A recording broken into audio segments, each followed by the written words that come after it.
Shivaji Group of Institutions online class.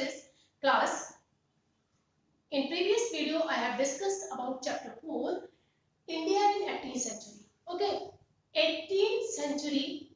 So we discuss about 18th century. कि India in 18th century.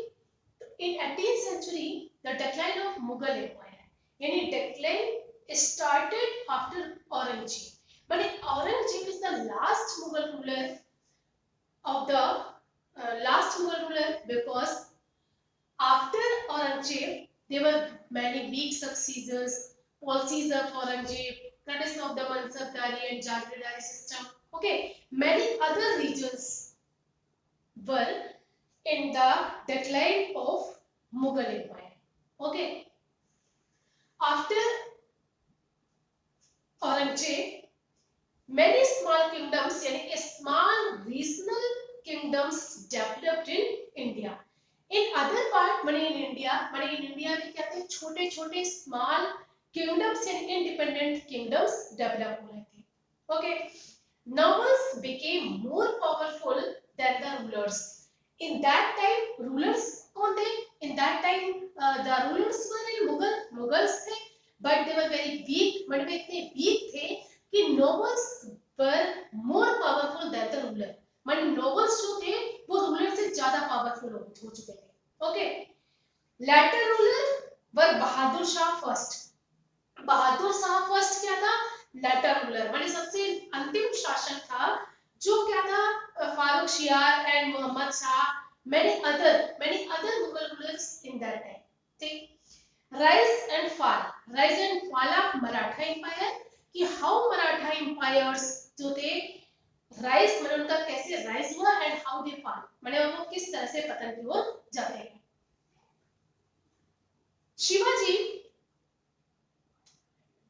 established the Maratha kingdom during the reign of Aurangzeb. माने during the Aurangzeb के ही शासन में established Maratha kingdom, माने शिवाजी ने Maratha kingdom establish किया. पेशवाज और prime ministers, माने पेशवा जो थे वो क्या थे? प्राइम मिनिस्टर्स थे अपॉइंटेड बाय मराठा, माने जिन्होंने मराठाओं ने ही पेशवाओं को प्राइम मिनिस्टर के रूप में अपॉइंट किया था. Okay, these Peshwas became more powerful. लेकिन after the death of Shivaji, after the death of Sambhaji, and after the Shivaji, they were more powerful. माने ये क्या हुए? धीरे धीरे gradually they became powerful. माने powerful हो गए. Okay, so now we today discuss about the battle, यानी battle of Panipat. Okay, battle of Panipat. It is the interesting note that three fruitful battle. ये क्या है? एक interesting. It is interesting note.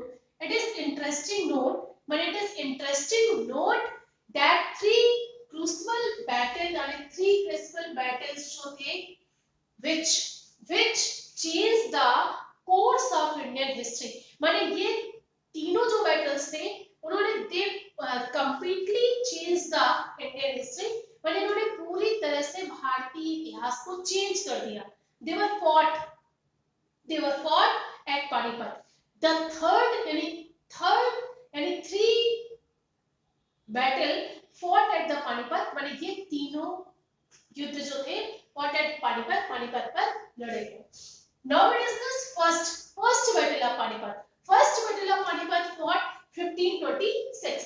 Okay, 1526 led to the foundation of Mughal Empire. यानी क्या था कि first battle of Panipat were fought in 1526. माने 26 में लड़ा गया, जिससे क्या था? फाउंडेशन ऑफ मुगल रूलर, माने इंडिया में मुगल रूलर की फाउंडेशन माने स्थापना हो गई थी.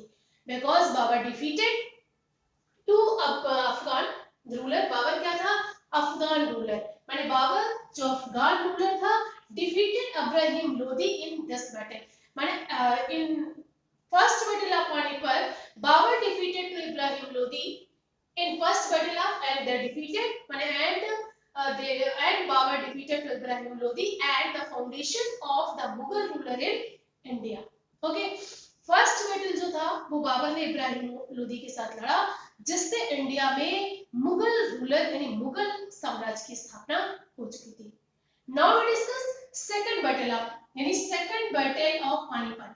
सेकंड बैटल ऑफ पानीपत पर 1556 माने 1556 में, यानी जो सेकंड बैटल था पानीपत का वो कब लड़ा गया? 1556 में। Okay, this was fought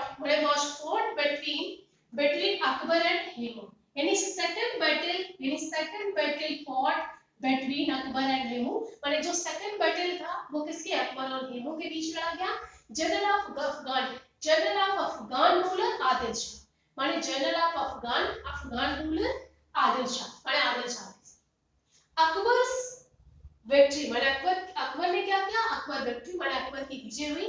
Made him establish the Mughal rule in India. So in India he established the Mughal rule. Okay. So in India, माने इंडिया में क्या हुआ? मुगल रूल establish हुआ for nearly 300 years ago. माने nearly माने ये लगभग nearly 300 years ago, माने जिसका जो टाइम पीरियड था वो 300 माने 300 वर्ष तक लगभग। Okay. Now we discuss third battle of Panipat. तो थर्ड बैटल ऑफ पानीपत पर 1761। ओके, 1761 यानी अहमद शाह अब्दाली एन अफगान। अहमद शाह अब्दाली कौन था? एन अफगान माने एक अफगान का इन्वेडर था। gave a crushing defeat to the force to Peshwa. Okay, because now we discuss कि Peshwa were more powerful. Peshwa क्या थे? बहुत अधिक पावर में थे। So in that time Afghan माने अहमद शाह अब्दाली, यानी अहमद शाह अब्दाली जो क्या था? अफगान इन्वेडर्स था। Give to crushing defeat to the force of Peshwa Balaji Rao. Okay, Balaji Rao in that time he put an end to the Maratha power because he wanted to put an end of the Maratha power। Maratha power क्या था? बिल्कुल अंतिम में था। So they dreamed to ruling the whole India because he wanted to rule in whole India, माने वह पूरे India पर शासन करना चाहता था।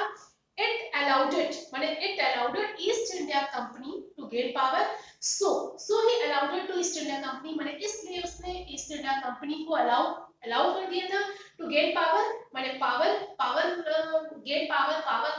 लेने के लिए, and became supreme in India, माने और इंडिया में फिर से वो सुप्रीम बन गया।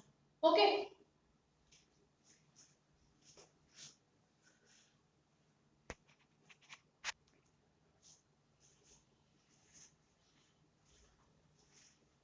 now students, the third battle of Panipat, यानी third battle of Panipat in 1761 Ahmad Shah Abdali, an Afghan invader who gave to crushing defeat to the force of Peshwa Balaji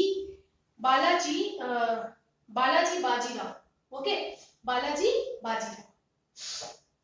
In that time four Peshwas followed, माने in that time four Peshwas जो थे followed by Balaji Bajirao. Okay, माने बालाजी बाजीराव को four Peshwas follow करते थे। Okay, but their power had gradually divided into many groups, but time to time माने time से क्या हुआ कि their powers जो थे, यानी धीरे धीरे उनके जो पावर्स थे divided into four groups, माने फोर ग्रुप्स में डिवाइडेड हो गए। Okay, so five Marathas political group which emerged were Peshwa। Okay, five Marathas यानी फाइव मराठास जो थे political groups, made to five Marathas यानी political groups which emerged were Peshwa as Poona, यानी पेशवा से को थे पेशवा एज पूना। ओके, फिर Gaekwads and Baroda, Bhonsles as Nagpur, Holkars and Indore and Scindias at Gwalior. Okay, which were divided into five Maratha, यानी five Maratha political group।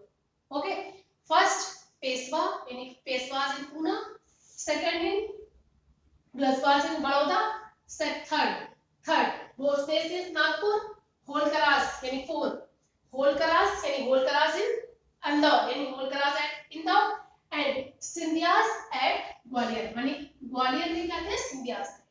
Okay, there was known as Maratha confidence. माने ये क्या थे?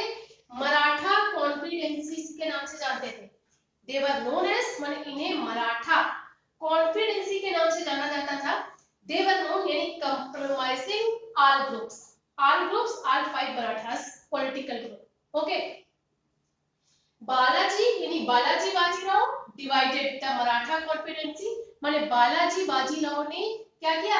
डिवाइडेड मराठा कॉन्फिडेंसी। माने मराठा कॉन्फिडेंसी को डिवाइडेड इनटू 5 पार्ट्स, माने 5 पार्ट्स में डिवाइड कर दिया था।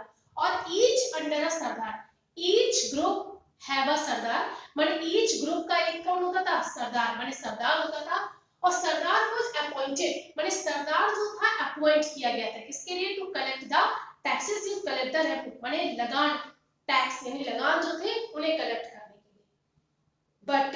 बट एज टाइम पास, माने जैसे जैसे टाइम पास होता गया तो सरदार जो थे after looted and terrorize the people in order to collect the taxes. माने वो क्या करते थे? लोगों को टैक्स इकट्ठा करने के नाम पर लूट लेते थे। So this made most hated the people. Okay, so माने जो लोग थे वह इन सरदारों से बहुत अधिक हेट करने लगे थे और सरदार बिकम वेरी अनपॉपुलर। और इन ग्रेजुअली सरदार जो थे बिकम वेरी अनपॉपुलर, धीरे धीरे अनपॉपुलर होते गए। ओके, सो बालाजी यानी बालाजी विश्वनाथ पेशवा became hereditary, और this is determined to interesting the Maratha Empire. Maratha Empire और Peshwas could not be appointed। माने nobody यानी पेशवा जो थे could not be appointed, माने पेशवा किसी भी तरह से अपॉइंट नहीं हो सके। तो students, today I have discussed many topics of this chapters. In next video I have discussed the other topics of this chapter. So thank you for attending this class.